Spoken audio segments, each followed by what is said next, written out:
दोस्तों, क्या आपको लगता है कि 500 रुपए की एसआईपी शुरू करके कुछ फर्क पड़ेगा? सिर्फ 500 रुपए हर महीने, बस एक कटिंग चाय और एक वड़ा पाव के बराबर। लग तो सकता है ये छोटा अमाउंट है, पर जब ये पैसा टाइम और डिसिप्लिन के साथ मिलता है ना, तो ये छोटी सी रकम भी आपको लखपति बना सकती है। तो आज की इस वीडियो को हम एक सिंपल कहानी से शुरू करेंगे। एक ऐसे आदमी की जिसका मंथली इनकम में लिमिटेड था, पर उसने 500 रुपए की एसआईपी से कुछ ऐसा किया जो ज्यादातर लोगों की बस की बात नहीं होती। रवि एक 24 साल का लड़का था। मुंबई में एक स्मॉल आईटी कंपनी में काम करता था। मंथली सैलरी 18,000 रुपए, रूममेट्स के साथ रेंट, थोड़ा खाना पीना, मोबाइल रिचार्ज और सैलरी खत्म। पर एक दिन उसने यूट्यूब पे एक वीडियो देखी जिसमें किसी ने कहा था 500 रुपए से एसआईपी स्टार्ट करो, पर स्टार्ट करो। तो उसने भी सोचा कि चलो ट्राई करके देखते हैं। तो रवि ने 500 रुपए की पर मंथ एसआईपी शुरू कर दी एक इंडेक्स फंड में। कोई बड़ा प्लान नहीं, कोई फैंसी रिसर्च नहीं, बस एक बेसिक सा म्यूचुअल फंड जो लॉन्ग टर्म में अच्छे रिटर्न देता है, अराउंड 12% पर एनम। अब आप सोच रहे हो कि 500 रुपए से क्या होगा,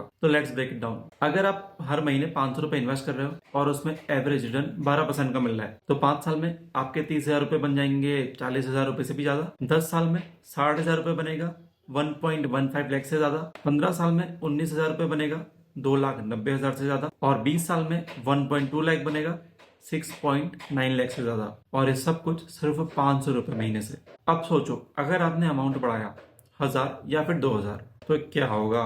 अब दोस्तों थोड़ा ना कंपाउंडिंग को समझते हैं। दोस्तों, आपने क्या कभी कचौड़ी में आलू भरते हुए देखा है? थोड़ा थोड़ा डालते हैं, पर जब वो पूरा भर जाता है तो साइज डबल लगता है, राइट? बस कंपाउंडिंग भी वैसा ही है। आप थोड़ा थोड़ा डालते रहो और टाइम के साथ आपका इंटरेस्ट भी इंटरेस्ट कमा के देगा। रवि ने पहले 500 रुपए से शुरू किया था। 3 साल बाद उसकी सैलरी भी बढ़ी। उसने एसआईपी 1,000 रुपए की कर दी, फिर 5 साल बाद 2,000 रुपए की कर दी, और आज उसके पास 11 लाख रुपए से ज्यादा का पोर्टफोलियो है। सब डिसिप्लिन और पेशेंस का मैजिक है। दोस्तों, अगर आप 22-23 साल के हो और 500 रुपए भी इन्वेस्ट कर पाते हो ना, तो 30 साल तक आपके पास एक अच्छा इमरजेंसी फंड होगा। 35 तक वेडिंग, कार या इवन डाउन पेमेंट के लिए काफी अच्छा पैसा होगा। लेट स्टार्ट करोगे तो और ज्यादा अमाउंट डालना पड़ेगा सेम रिजल्ट के लिए। मतलब टाइम इज लिटरली मनी। अब लोग गलती क्या करते हैं? 2-3 महीने एसआईपी चला के बंद कर देते हैं। जब मार्केट गिरता है डर जाते हैं। फ्रेंड्स के कहने पर म्यूचुअल फंड्स बदलते रहते हैं। इन्वेस्टमेंट ना एक रिलेशनशिप की तरह है। ट्रस्ट चाहिए, पेशेंस चाहिए। रवि ने कभी भी बीच में एसआईपी बंद नहीं की। मार्केट गिरा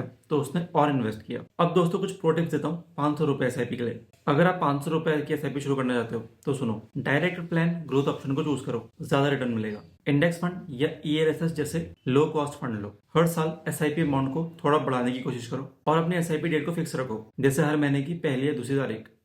और एक और बात बताऊं, ऑटो डेबिट बेस्ट है। दोस्तों, अगर आप सोच रहे हो कि अभी पैसा कम है, तो ये और रीजन है एसआईपी स्टार्ट करने का। 500 रुपए की एसआईपी स्टार्ट करो, अपने लिए एक फाइनेंशियल हैबिट बनाओ। 10 साल बाद आप खुद को थैंक यू बोलोगे। और हाँ, कमेंट से मुझे बताओ, अगर आपने अपनी पहली एसआईपी कर ली तो आपने कब करी थी या फिर कब करने का प्लान है। मैं पर्सनली रिप्लाई करूंगा। अब अगर वीडियो पसंद आई हो तो लाइक करो, शेयर करो किसी ऐसे दोस्त के साथ जिसको इन्वेस्टमेंट स्टार्ट करना चाहिए, और चैनल को सब्सक्राइब जरूर कर लेना, क्योंकि यहाँ पर सिंपल और प्रैक्टिकल फाइनेंस की बातें करते हैं जो हर किसी को समझ आए। तो ready to become financially unstoppable? 500 रुपए से सही, लेकिन आज शुरू करो।